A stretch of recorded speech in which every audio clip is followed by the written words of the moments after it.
It's finally here. It is game week, and we are game ready. And when it's game week, we bring out the beer. We haven't had beer for a while because, well, we're still not in the basement. We're still at our studio at MCL Construction. Well, you had bourbon a couple of weeks ago. I did have bourbon. I might have had some vodka last week. You didn't know it, but that's what alcoholics do. You like the heavy stuff. Alcoholics will you'll sneak in the vodka because you can't smell it. Nobody knows you're drinking it. So I went with a lot of vodka last week. Jesus knows. He was watching. You know what? The clear alcohol is good in a weight loss program. That's the best stuff for you. No sugar in that vodka. There's like zero carbohydrate in there? Yeah. So I was doing vodka water. I don't think there's none. Very little, though. I'm going to ask Dr. Google. Come on, you're a doctor. You should know this. You took chemistry. Well, technically, alcohol in and of itself is, by definition, a carbohydrate. Okay. And I guess vodka is made out of potatoes, right? Yeah, there's no carbs in the vodka? Okay, well, that's kind of interesting. Wow. Owen, can you believe that? Oh, Rob actually learned something on the podcast. Unbelievable. There you heard it, folks. Well, hold on. That was one website. Look at you. Are you on WebMD? You are WebMD. It is gluten-free, by the way. Gluten-free, carb-free. A single shot has a little less than 100 calories. So we're talking a shot has probably about same amount of calories as like a Mick Ultra, basically. Yeah. Well, I had more than one shot. I might have had 4 or 5 shots the last time we recorded.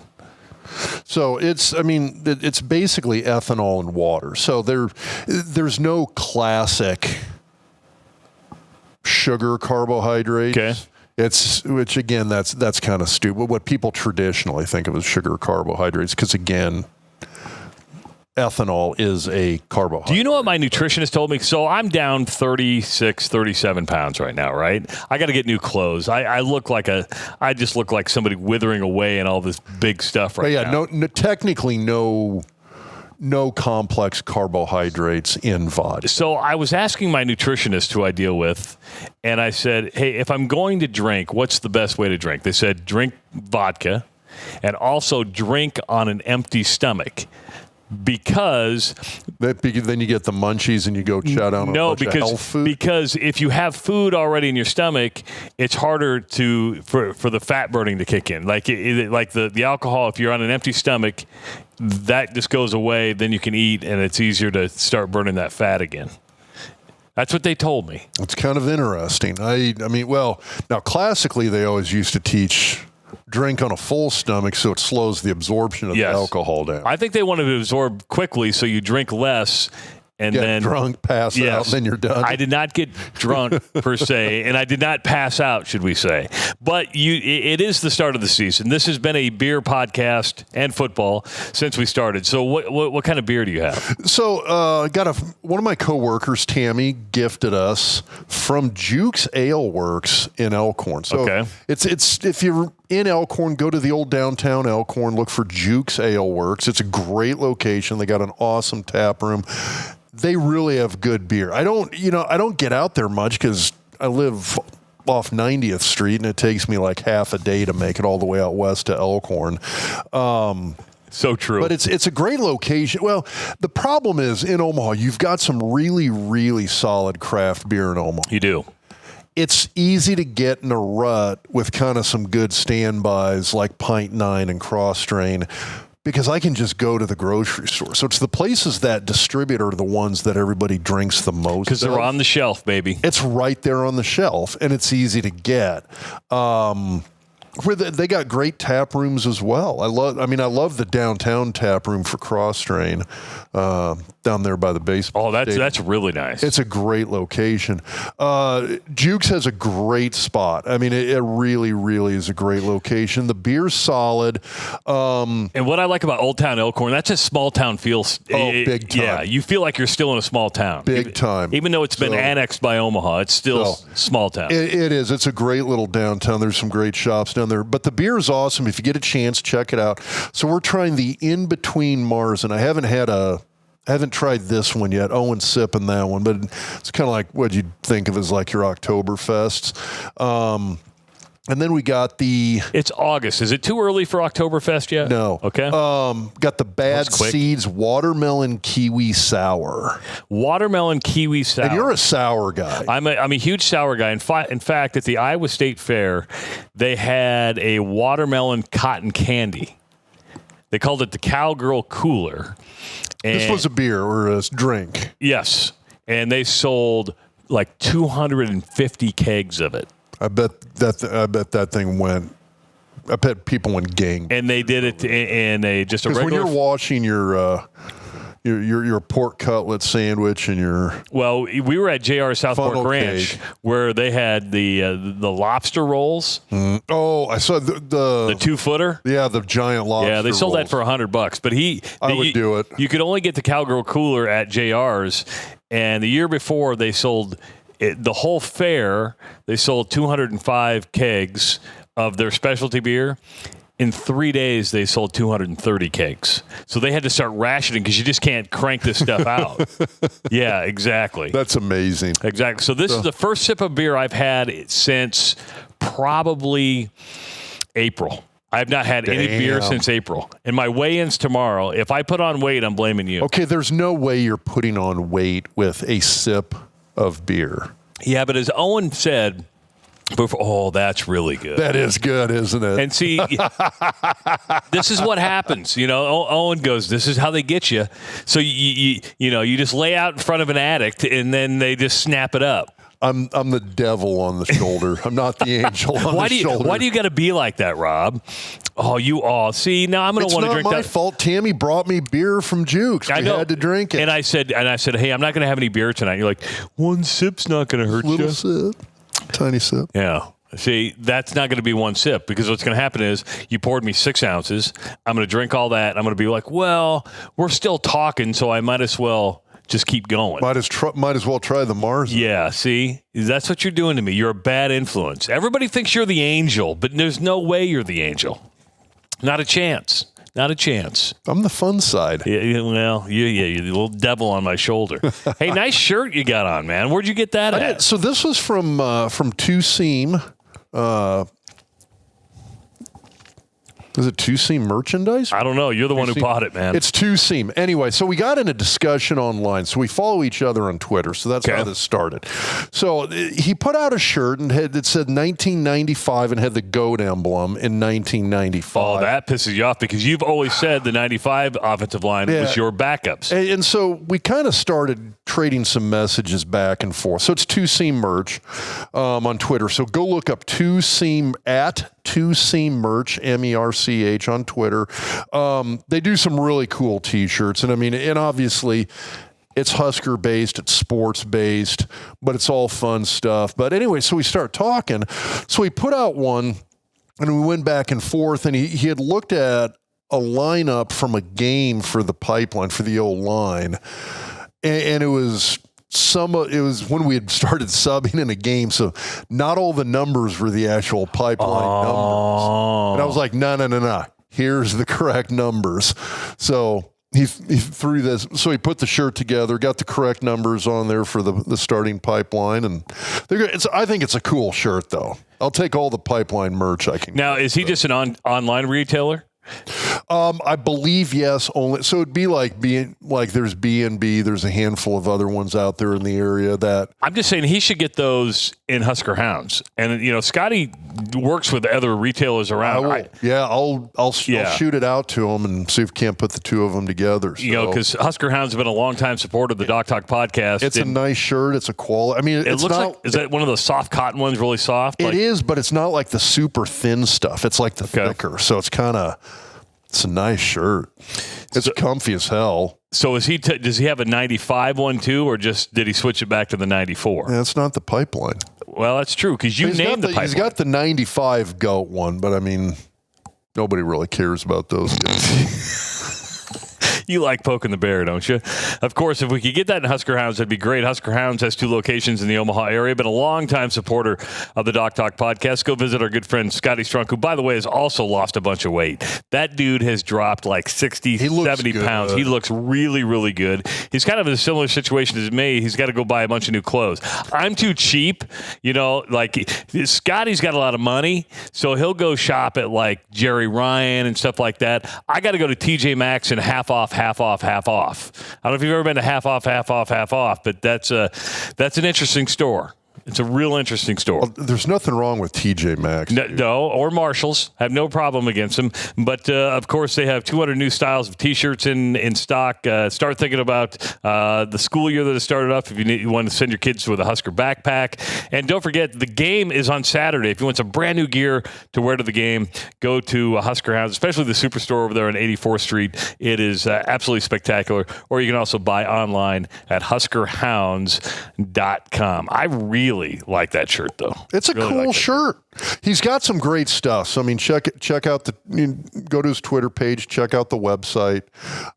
Really has some great stuff out there. Of course, we're kind of casual today, but if you want to wear the G-Defy shoes, we got a lot of good feedback on the G-Defys. I got an email today from I just worked out. In your G-Defys? In my G-Defy. I got an email today from, I forget what his name is, but he was like, hey, I'm thinking about, purchasing some G-Defys. I want to, but what are a good pair to wear for everyday walking? Because there's so many styles up there.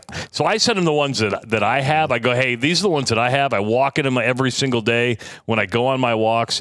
But, I mean... But if you go to the website, it'll break it down by here's your athletic shoes, here's your walking shoes, here's your I mean, it's they do kind of give you some categories. Absolutely, and there's a wide range of styles.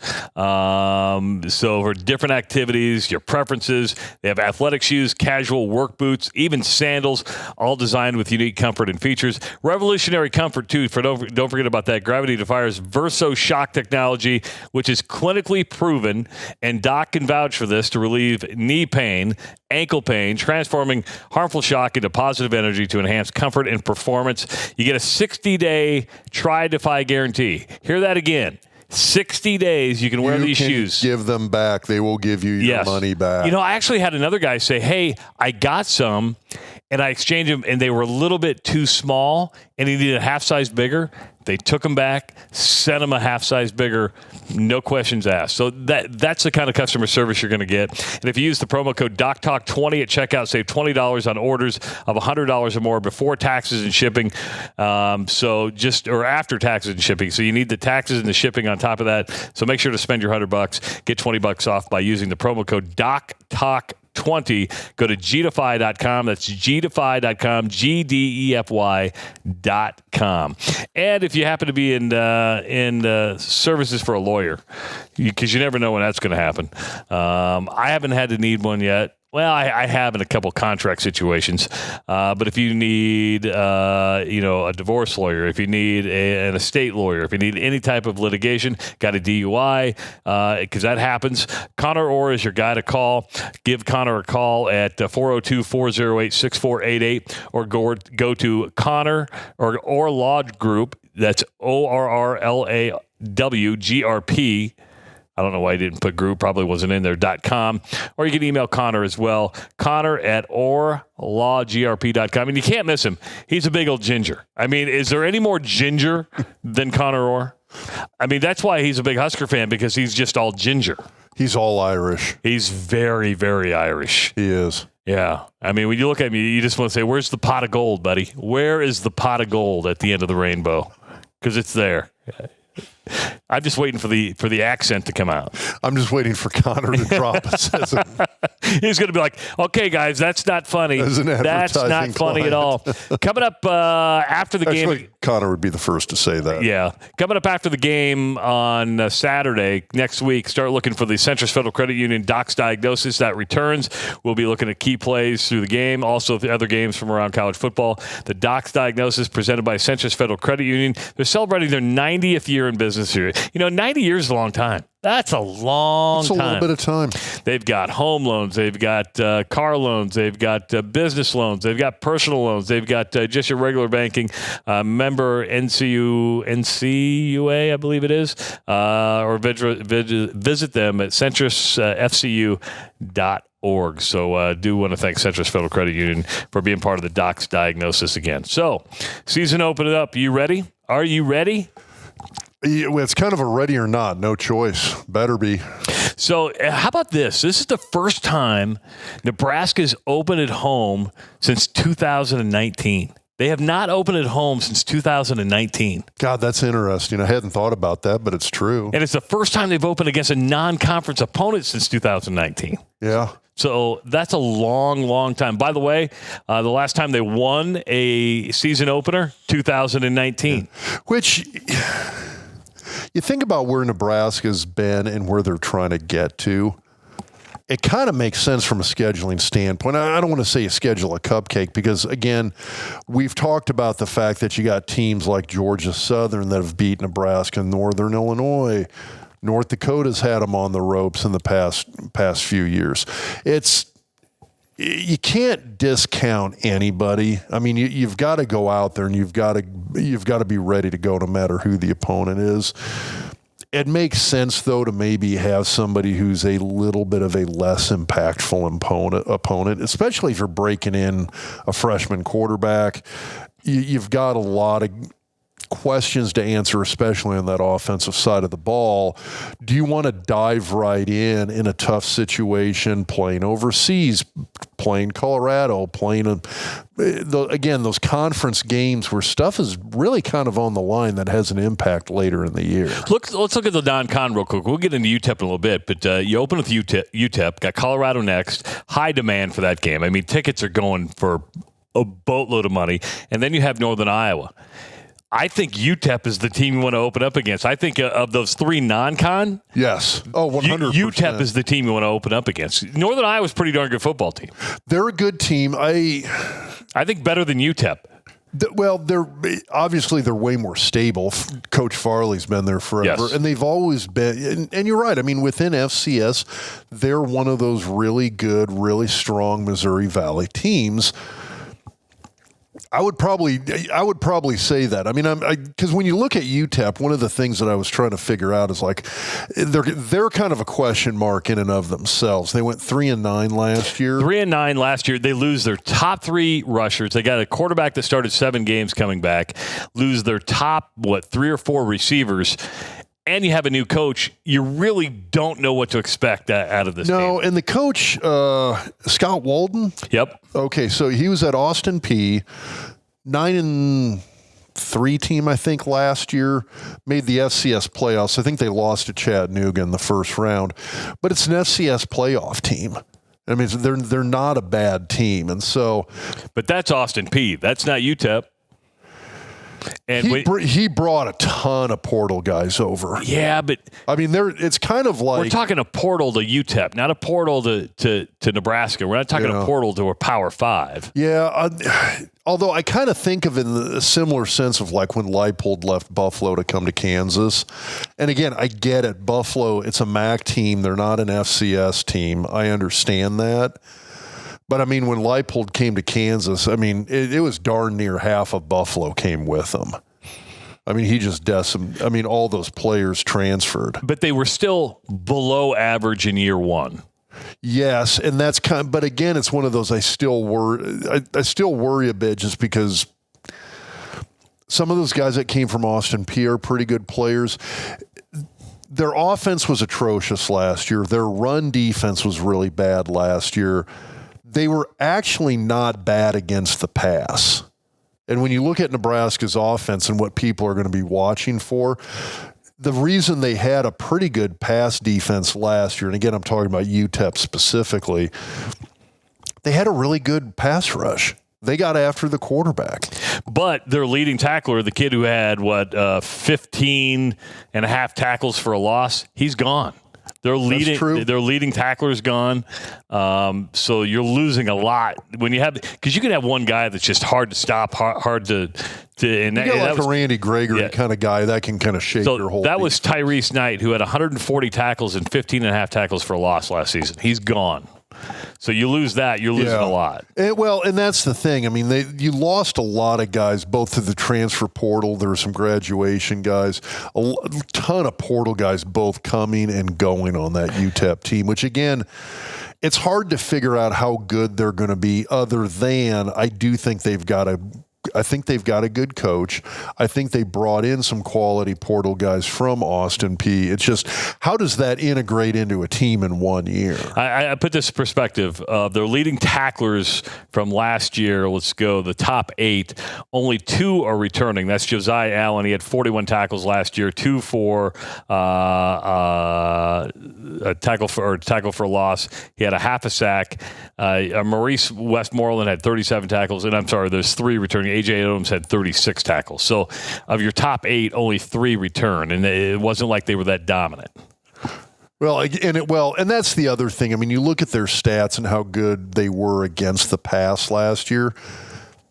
It's still a 3-9 team. I mean, they were not a good team last year.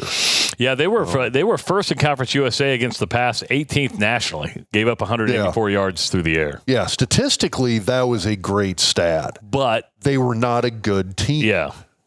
And they lost a lot. And they've got a lot of changes. And you got a new coach. Cade McConnell is the returning quarterback. He was 92 of 172 through 4 picks, just 6 touchdowns. He did complete 53.5% of his passes. But again, when you take on a team, and I'm putting you back in your playing days when you would go into, game prep, when you have a new coach, when you have a team that's decimated, and you can look at film of portal guys from FCS, but they haven't played together. How do you prepare for a team like that? It's not easy. And there is a little bit of guesswork with that first game of the season when you do have a new coaching staff. There's new systems coming in. There's new terminology. And again, you're trying to mesh guys that they're used to who they played with the year before. And you can give guys an offseason, a spring ball, summer conditioning, fall camp. You really don't know what product you're going to get until it shows up out on the field. But that's also why I think it's okay. Look at Nebraska and Colorado last year. Yeah. It's a hell of a wild card matchup. And I think if you asked people for the better part of last year's college football season, who was the better football team? Nebraska. I would probably say Nebraska was the better team. They got stomped by Colorado. That was, what was it, like 36-14, something like that? Turnovers, though. And, I mean, there's a lot of things that plague them. Okay, well, yeah, but those things that plagued Nebraska plagued them all year long. True. That's not just year long, previous years, too. Yeah, that's part of who they were. I mean, that argument, it's kind of like saying, like, Nebraska got beat 36-14 by Colorado last year. Well, it's only because they scored less points than Colorado. It's like you can't blame it on something like turnovers and say, well, they're the way better team. Turnovers killed them. Well, overall, they were probably a little bit of a better team. And yeah, turnovers definitely played into it. But I think there's also this fact that you show up and you're not quite sure what you're going to get out of Colorado. You've got a new coach at Nebraska. You've got a new coach at Colorado. It's Portal City there in Boulder. That uncertainty creates these weird dynamics when you actually get out there because you don't know what to expect. You don't know what to see. And it is really, really hard to prepare for that. When you're playing a team where it's the same coach year in and year out, you kind of know what you're going to get. You know what you're going to get out of Kirk Ferentz year in and year out. It's pretty simple. You know what you're going to get out of PJ Fleck. I mean, there's enough of a track record with, any coach that's out there that's been around, especially when they've been in one location for a while. So when you look at Nebraska and you're talking about a team that had one of the best rushing defenses in the country last year, did a great job at stopping the run.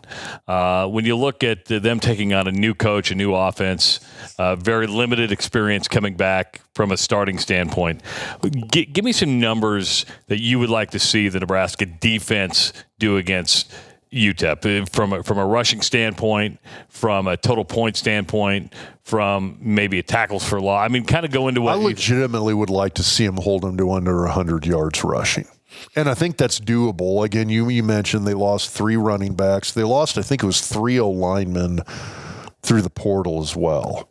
So, I mean, those are, and again, a few guys came in from Austin Peay who are expected to start on that offensive line. But again, you've got kind of this patchwork unit offensive line that's made up of portal guys from an FCS school, a couple of other guys that are from UTEP that are coming off of a 3-9 season.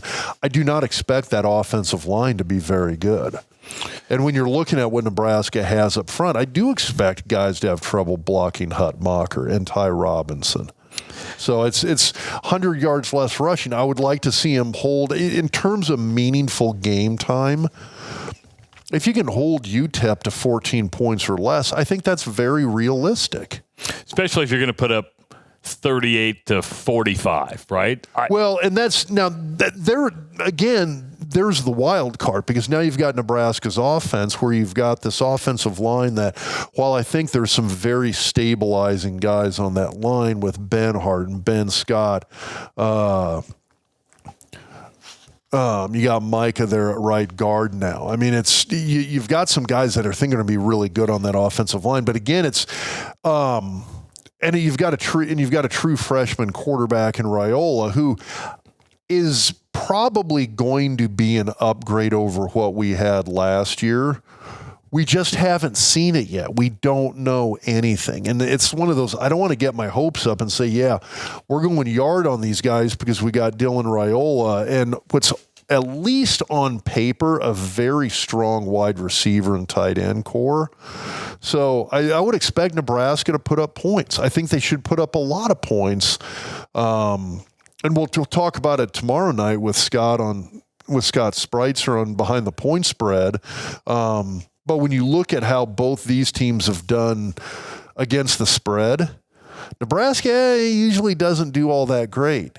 When UTEP, I think I saw some statistic where it's like when UTEP is a 3-touchdown or greater underdog, their average margin of loss is actually ends up being, it's like on average like 36 or 37 points. Yeah, they get if you're in a bet against this, you want to take the points on UTEP. They're going to get smoked, I think. So you mentioned the offensive line for Nebraska. You're talking about an experienced offensive line. Now this includes Teddy Prohaska's numbers, but Nebraska 153 combined offensive line starts, 5th most in the country heading into the season.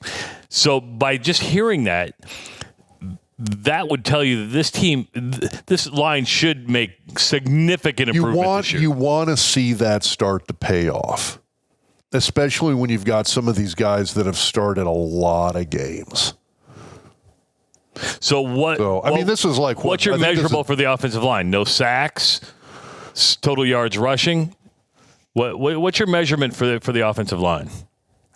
The no sacks thing is actually, that would be my knee jerk to say yes for. The problem is again, how are they going to react in a true game situation with Raiola back there, who's a very mobile guy, but are you used to how that guy moves back around there behind you? Well, let me throw something out there, and you tell me if this is the right strategy or not. If you can just run the football, just smash it down their throat, you don't have to put Dylan Raiola in too many passing situations. Why would you want to if you can just run the football?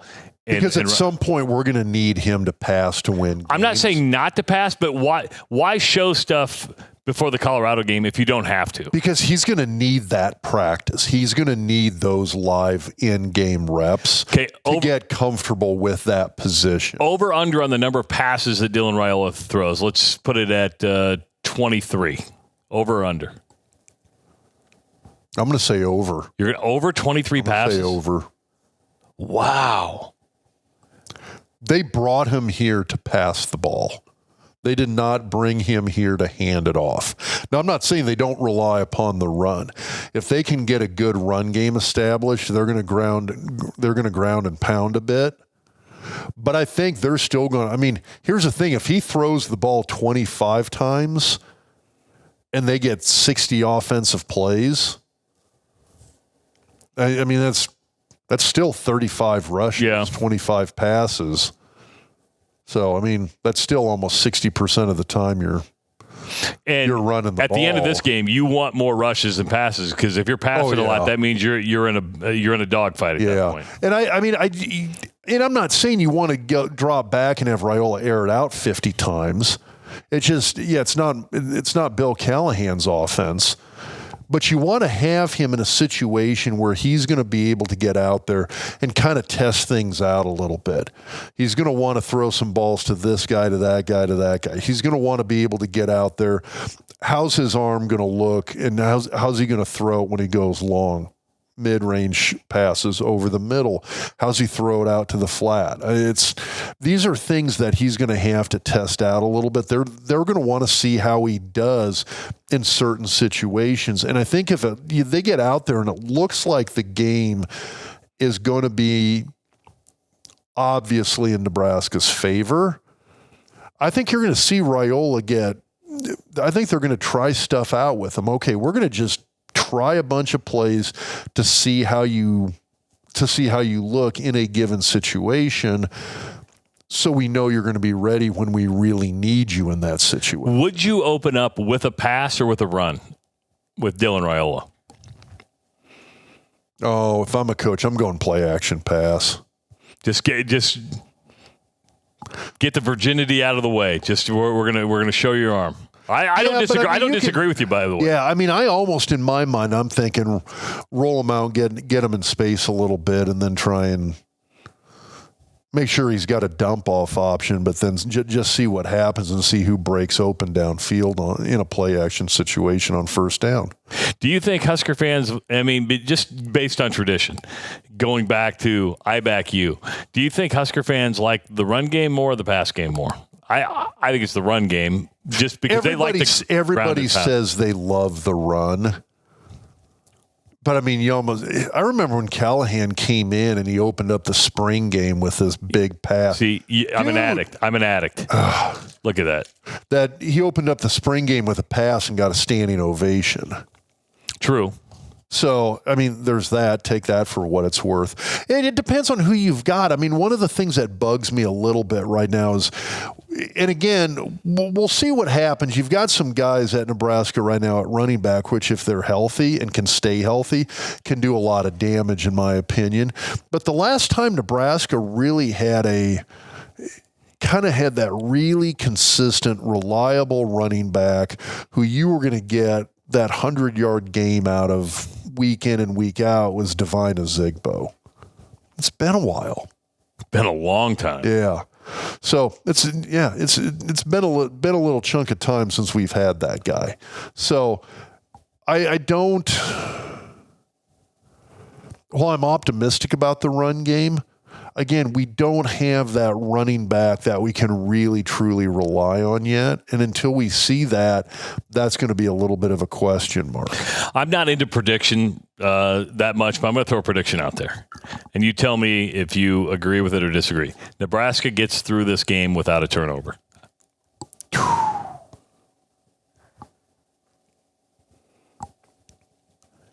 Odd silence. It's tempting to say that, but I mean, what's the track record? I just think there's been such an emphasis, and maybe that's too much pressure. Maybe that's just too much pressure, but I don't know. I think that when you look at measurables, I mean, if you're over under 0, I'm saying it's over. That's fair. There's going to be a turnover. You think so? Yeah. Interception or fumble? Interception. Wow. I'm thinking, well, because I'm blanking on if it was the spring game or the scrimmage. He threw a pick. Yeah. In one of those spring scrimmages, kind of caught people off guard. It's, again, there's this transition from high school to college. And when it comes to both the measurables and then the immeasurables, the intangibles for a quarterback, the knowledge of the game, the student of the game stuff, I think Raiola's as good as or better than any true freshman quarterback that's come through at any program in the last 10 years. By the way, just the second true freshman in Nebraska history to start as the first game as a freshman. The opening game. Yeah.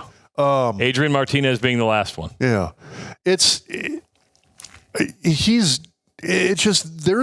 don't care how good a high school program you came from. And Raiola played in some really, really amazing high school programs. I mean, played in 4 of them. I tell that to people and they're like, what? I'm like, yeah. So if he left Nebraska after this year, it'd be like, oh, it's par for the course. So I hope not. Anyway, that's still a huge jump from going from high school to college. It really is. And when the complexity of how defenses can disguise coverages, throw stuff at you that you haven't seen before, it's a whole nother level. And I mean, you can be the smartest guy on the planet, but if you haven't seen it in a live situation, it's tough to really know how you're going to react in those situations and what you're going to actually see out there. So if it's a blowout, do you think you see Harburg come in for some more snaps, or do you think you see somebody else? And will we see Harburg somewhere else on the field on Saturday? I mean, if you go down to the scrimmages, he's taken snaps at other spots. So, I mean, he has played others. But you have to be, and Matt Rule is right. You know how a season goes. You got to be careful and to avoid any injury, because the last thing you want is be playing with the number 3 quarterback at some point during the season. Yeah, although I think you've got... Because this isn't 94 and you can put Matt Turman in to handle football. I get it. So I guess the way I look at it is that you've got a couple of guys now that can man that QB3 spot with Danny Kalin and Graham Stad, who I think would be as good as or maybe even better than the starters we had last year. Now, Danny Kalin would also be a true freshman if he gets put into that play. And the cool thing about that is he can play 4 games, and still take a red shirt. So did you see the new rule? What's that? Postseason does not count against the red shirt. I'm okay with that. Oh, I totally am too. Somebody had put a great thing out there where they said if you look at it, you could play in 4 games, conference title game, run through the playoffs, win a national title, and you would actually play in, I think it was 9 games. I think that happened. Was that? And you'd still be a preserved redshirt season. Is that bringing an old rule back? Because I think Chuck Long at Iowa, way back when, played in like the Rose Bowl that first year as a redshirt. As a redshirt, but it never counted, so he got the extra. So he was able to. That's a good question. Although, I mean, the thing I'd say though, I mean, that would have been what, like 79, 80? That would have been 81. 81, because that's the first. That's when Iowa beat Nebraska over in Iowa City, and they went to the Rose Bowl that year. Boy, that's a good question. I don't remember the rules at that time, but it's one of those things that just pop in your head. I remember Chuck Long, like, how's Chuck still playing? You know, Chuck Long's like, 40 years old and playing college football. You know, how those people are just seem to like be around forever. It's like, God, you're still playing. So, but I thought that was kind of an interesting role. No, but I think Nebraska's got a couple of guys there that they could put in. I mean, because Kalin also was a guy who enrolled early and went through spring ball. He's been in the system now for going through winter conditioning for a spring. You're doing 7-on-7, just player-led drills. He's been through spring ball. He's been through the fall camp. He's not your normal redshirt freshman, which neither is Raiola. Or I'm sorry, not redshirt freshman, true freshman, but neither is Raiola. I mean, you look at these guys who enroll early and go through spring ball. It's basically like they've had sort of a pseudo redshirt year. So I do think that counts for something. I think you got a guy in Gramstead who's really, really experienced, is obviously a winner coming over from Northwestern in Iowa there. That I think you've got a couple of guys that I think if you had to put them in at quarterback, they would be more serviceable in terms of having a true quarterback than what Nebraska had last year. I liked Jeff Sims, amazing athlete. The dude's a 6'4" running back. It's a good way to look at it. Is what he is. And he bought all into that program. Just amazing attitude. Which was 2 years ago, right? Yeah, because Sims didn't play last year. Yeah. Did he? Yeah. He was Nebraska's starting quarterback last year. No, he got hurt. He was the fumble machine. He got hurt at. Didn't he go to Florida Atlantic? No, who's the kid from? Yeah, that was. The kid from Texas. That was Thompson. I'm getting my quarterbacks mixed up. You're right. Casey Thompson. You hit me like, oh my God, am I wrong? Totally forgot. So that's freaking Iowa. I know fans. It's a brain fart. It's a brain fart because you guys don't care who's at quarterback. We really don't. They all suck. They're horrible. I can't argue with you. You got an Iowa kid at Gramstead. He's at Northwestern. Where does he come for his NIL year? He comes to Nebraska. See, I can't argue with Iowa. You. I cannot argue with anything you're saying. That was Sims. And then, so I just got my quarterbacks. He got banged up, went into the portal. Harburg finished out the bulk of the season. Not all, the bulk of it. Had a little Chubba Purdy in there. You see Chubba Purdy's like number 3 at Nevada. I mean, talk about it. There's a classic example. Keep in mind, he was number 3 for most of his short career at Nebraska. Well, but that's always a reminder how recruiting is not always accurate. He's the brother of Brock Purdy. He was considered coming out of high school the better of the two. Went to Florida State. By the way, how about your Seminoles in Dublin, huh? I hate games like that. So let me ask you this. Now that your daughter's graduated, has your fandom decreased a little bit? Not really. We went up. So Augustana had their first big fall scrimmage on Saturday. So we went up to watch the Augustana scrimmage. It was from 9 to 11. So we tailgated after the scrimmage, sat there grilling burgers and chicken and watching the Florida State game on the stream. You know, I look at Dylan Raiola and making the first start. He could come out and have an incredible game, and expectations are going to go through the roof.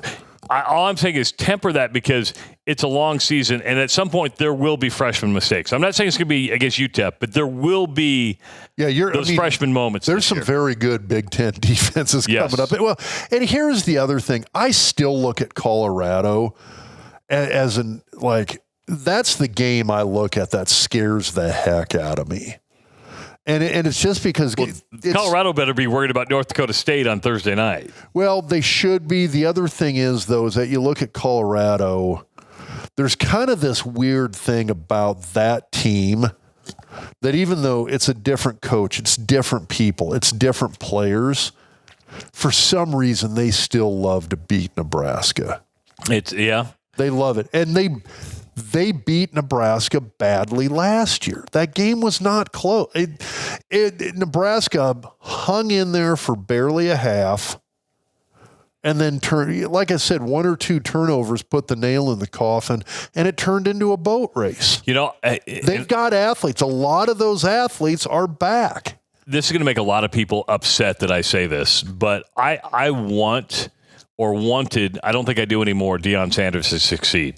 Just because, I mean, you did want him to succeed? I did. But what he did to Sean Keeler from the Denver Post is not acceptable. And that is forbidding a columnist to ask questions of you, of your players, and your assistant coaches because you're butthurt over what he writes. Columnists are there to poke the bear. And, you might think they're personal shots. And then to find out he has it written into his contract that he only has to do certain interviews, that's thin skin. And coaches may not like, and listen, Tom Osborne didn't like what some people wrote. Frank Solich didn't write it, like Bill Callahan, all down the line. But you just took it, you answered the questions, and you moved on. He's already won't take questions from the CBS reporter in Denver. It's like, dude, I think they should all get together and just not even cover the team, just not even show up, because you think your sons are going to be first-round draft picks. Well, if you think your son's going to win the Heisman Trophy at quarterback, nobody's going to be on your side. It takes votes to win that, and nobody's going to be on your side. I'm just shocked at how thin a skin Deion Sanders has. And we'll get into a lot more next week. Yeah, you take a guy though, where it's all public persona, it's all media, it's football cult of personality. Yeah, but he drops those guys are always thin-skinned. But then he drops God at the first thing. Oh, I'm secure. I'll do this, but then I'm safe with my God. Well, those guys do this. Those guys always do that too. There's always a hypocrisy in that.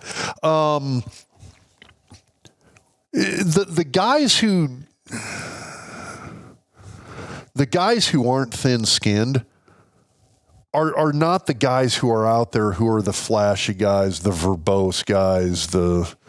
Those are not the thin-skinned guys. It's the quiet guys. Those are the guys you can dump anything on, they're going to be fine with. I think Matt Rule falls into that.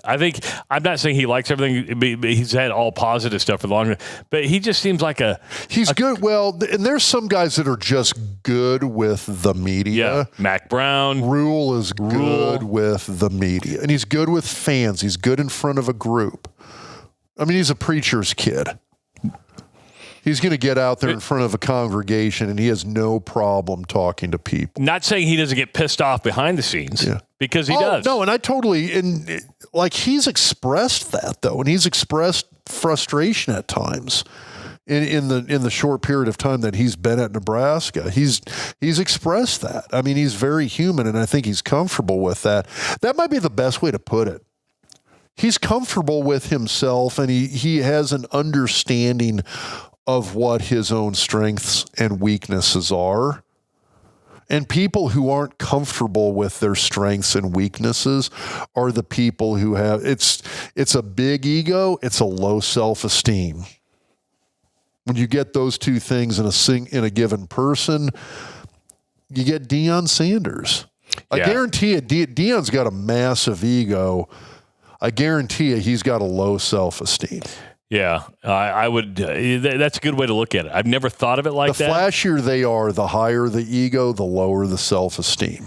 So in private, they're just like down on themselves all the time, trying to figure it out. Yeah, they're gonna fill that hole with all the flash they can. So, by the way, the Marzen, I like it way better than the sour. I'm just saying, and the sour was pretty freaking good. I think Owen's already downed his. Do you want more? We got Owen says, "Yeah, I want some more." Jukes in between Marzen. I'm not going to have any more because I've already had like 8 ounces, and that's over my limit. And if I weigh in a pound heavier tomorrow, shit. I just killed that for Owen. All right. I didn't, dude, I gave you like a 1 ounce pour on that first one. No, you gave me a 4 ounce pour. And then you chugged the rest of it. I didn't know. There's still some left there for you. There's still some left. I did not finish that crowler off. Didn't even come close. What goes through your mind as a player on the first game of the season? Where you haven't played, you're getting ready for the big walk, you're getting ready to come out in front of 92,000 people. What goes through your mind? Are you nervous? Well, it depends on at what stage of the career you are. My redshirt freshman year, I ran out. I just didn't want to trip and fall when running out on the Because you tripped and fell, right? And I tripped and fell. I tripped and fell. Hey, on your first game? First home game, redshirt freshman year. Because they'd have the band form that line, like that alley coming out on the field as you came out from underneath the South Stadium. And you fell. And I'm coming around the corner, and a trombone slide shoots out right in front of me. I go to duck, feet trip, I hit the deck, roll, pop up, keep running. I'm going. I remember one of the other guys on the team looked at me. He's like, "That's on film, buddy. You're not." Well, the cool thing about that, you hear a lot of guys say, "I don't even remember it because it happened so fast and there was so much going on." I remember all of it. You have something to remember. You have something to remember. Yeah, I totally bit it. Now the best part was, Tom Osborne always used to do on Sunday nights. He would do, it was the Tom Osborne show on, I think it was like the Lincoln CBS station. I can't remember, but it was, they'd go through the game and kind of, or they do Big Red Wrap Up now, I think. That's on the public station, but the coach isn't usually on that. But that's like Michael Severe and those guys. Yeah, this was the like NETV, I think. Okay. So did it on Sunday nights. Osborne would come on occasionally. One of the other assistant coaches would be on there. But the opening was for the show was always the team running out onto the field from that week's game. And so I remember going to my parents' house to go get Sunday night dinner, and I'm hanging out, we're watching that, and I'm watching as we come running out of the locker room on this broadcast, and I see myself, I see the trombone slide, I see the trombone player, slide comes out, I duck, and they immediately cut to Coach Osborne, and I can't remember who it was, Jeff Schmall maybe, or one of those guys sitting in the chairs talking with each other about the game. And I'm like, thank God it didn't make the TV show. Oh, man. Did you want to get up and hit the trombone player, or did you just keep it getting? It wasn't his fault. He's doing what he's supposed to be doing. I was playing the trombone. Yeah. I was the idiot who wasn't watching where I was going. Games like this, I mean, probably the biggest thing that we always focused on was just, again, if you don't know what to expect, if it's a little bit of an unknown opponent. So, I mean, the conference teams, I mean, you kind of knew you knew what you were going to get from Oklahoma State. There was like one signature blitz they always ran. You knew what Oklahoma and Colorado were going to do defensively. You knew what Iowa State was going to do. You knew what K-State and Kansas were going to look like up front. You had a feel for that. When it's one of these non-conference teams that you don't play consistently, which we played Washington twice. We played Arizona State a couple of times. We played Colorado State once or twice. You kind of got used to some of these opponents. If it's somebody you didn't know, I mean, the biggest thing you were going out there going, okay, what are the bare bones fundamentals I got to focus on? I'm going to execute my assignment. I'm going to be talking with the offensive guard. I'm going to be talking with the tight end. Make sure we got our calls down. We're just going to go out there and execute, and let's see what happens for about a quarter or so. Now, we were a pretty good team at the time, and if you're a pretty good football team and you're sitting there going, okay, if a few things don't go right for a quarter, we know we're going to be able to withstand that. And so you didn't get too fired up if the team that you were playing brought some blitzes that you hadn't seen on film before, if there were some personnel that you hadn't seen from film from the previous season, things like that might throw a little bit of a wrench in the works in terms of how productive you were going to be. You always knew you could withstand that for about a quarter, and then you could kind of go back to the drawing board, figure out what you were going to do, go from there. I mean, probably about the only time I really think a team got the better of us in that regard, where we looked at them, didn't really have a ton of film on them, was we played Middle Tennessee State. I can't remember which year it was. I think it was maybe 92. But they ran the old, they'd come in that year and were running the old Dallas Cowboys doomsday defense, the flex defense, where basically they'd line the defensive linemen almost a full yard off the ball. And the moment you took a step, everybody would just run in that direction. So it was really hard to get a hat on a hat. I mean, for a physical team, it was tough because you want somebody who's lined up right on you that you're going to engage with, that you know physically you can drive them off the ball. Now we got Middle Tennessee State, who I think their biggest defensive lineman was like 261 pounds or something like that. The other three starting D linemen were all like 245. Well, these are guys that if they line up and go toe-to-toe with you, they're going to get just absolutely destroyed. And so they would just take off running in the direction that the play was going. And they caused us a lot of frustration. You know what? For about a quarter and a half, it was frustrating, and then we kind of hit the reset button, came up with some new strategies, and blew them out after that. this is going to be a game like that. You don't know what to expect. And so I think the bottom line here is that you've got to go out. I think Nebraska, if they can maintain a little bit of confidence, not have the penalties, not have the turnovers, I still think there's going to be one. But if you can avoid those mistakes and just kind of give UTEP a little bit of time to show their hand, show what they're trying to do, you've got a good enough coaching staff, and you by far and away have good enough athletes on both sides of the ball to make to make any adjustment that you need to make to win this game going away. And if you ask me, how's the game going to go overall? I do think Nebraska blows them out. It's not going to be a puts close over 40 game. Points on the board. I really think they do. I mean, like I said, I go back to the Georgia Southern. I go back to North Dakota, games like that. But here's the thing. Georgia Southern's a good team with some really, really good athletes and a very good coaching staff. North Dakota, when Nebraska played them 2 years ago, again, there's a football team with a really that had, I think he's now retired, but had a really good coaching staff at the time, a very well-established, experienced coaching staff, and players that had come there, and that's I call it a developmental program. It's not a bunch of true freshmen starting up there at some of these schools like North Dakota State, Northern Iowa. Speaking of that, is your nephew going to get some playing time at North Dakota State this year? He should be. I haven't talked to John about it yet in terms of how he's doing. He was doing really well through spring football, and then I say through spring football, about a week and a half in, he was running with the first team offense. Kind of a goofy injury. He had a small elbow fracture, missed the rest of spring practice.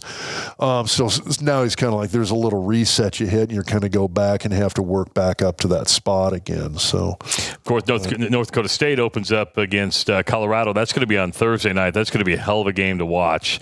So the good news is there's no conflict. I guarantee every Nebraska fan is going to be watching that Colorado game just to see what that team's like. Well, and North Dakota State's a team that they've played a lot of Power 5 teams. They're not going to be shell shocked walking in the Folsom Field. And the other thing about them is they've got their system. They're going to go do what they do. They're not going to try and play outside of themselves. They're not going to play outside of their system. They're going to go out there and try and play kind of this ground and pound offense that they've historically had a ton of success with. I watched the Montana State New Mexico game earlier in the season. Hell of a comeback. It was a great comeback, but I actually wanted to put money on Montana State because I'm like, that was one of those setup games. Like New Mexico thinks it's going to get its first win because they're playing FCS. I'm like, man, that's a really tough showdown. That's a bitch FCS team. It is. You don't pick a team like. It's always the northern schools, the two Montana schools, the 4 Dakota schools, Northern Iowa. You don't go up against any of those 7 schools and think you're going to have a real good chance to win. Every one of those you got to look at and say, hey, this is somebody that's going to be on par with us. So if you are wondering what we're going to talk about when it comes to the betting lines, and of course, Rob and I support legalized gambling, and we support online gaming, but we're going to be talking about games with Scott Spreitzer. He's back for another season, our 3rd season of Behind the Point Spread. It's coming up. We're recording this on Tuesday, so on Wednesday, the 28th of August, you can just check out Behind the Point Spread. We're going to be live on YouTube and Facebook right at 8 o'clock p.m. Central Time. And if you miss any part of that show, if you don't see it live, don't worry. It's going to be on our YouTube channel. And I forgot to say this early on. Please, please, please take time to subscribe to our YouTube channel because we like to see our subscriber base grow. And in fact, it grew quite a bit this last week. We want to thank everybody who subscribed to the YouTube channel. Keep it going. If you haven't subscribed yet, just hit that button and you'll know every time when a new episode comes out. If you don't like watching the video, you can always subscribe on Apple Podcasts. You can subscribe on Spotify, Podbean, iHeartRadio. We're out there everywhere you find your podcast. So hit the subscribe button, give us some stars, and give us a ranking. So we appreciate it. And you can leave all your weird comments. Owen pointed out to me, he goes, Dad, the more people that subscribe to your channel, the weirder the comments get, or they'll just bitch a little bit more. And that's the case. I love the comment section. But every time I comment, Owen's like, don't do it, Dad. Just let it go. So I'm starting to let it roll off. Oh, and you got to let it happen. Feed the comment section.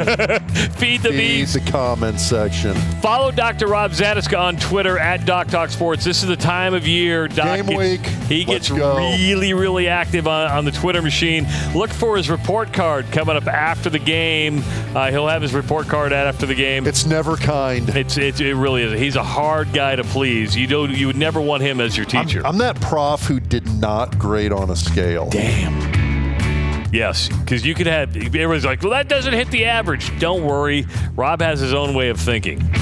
For Dr. Rob Zatechka, for producer Owen Justice, I'm Travis Justice. We will talk to you next week on another edition of the Doc Talk Podcast.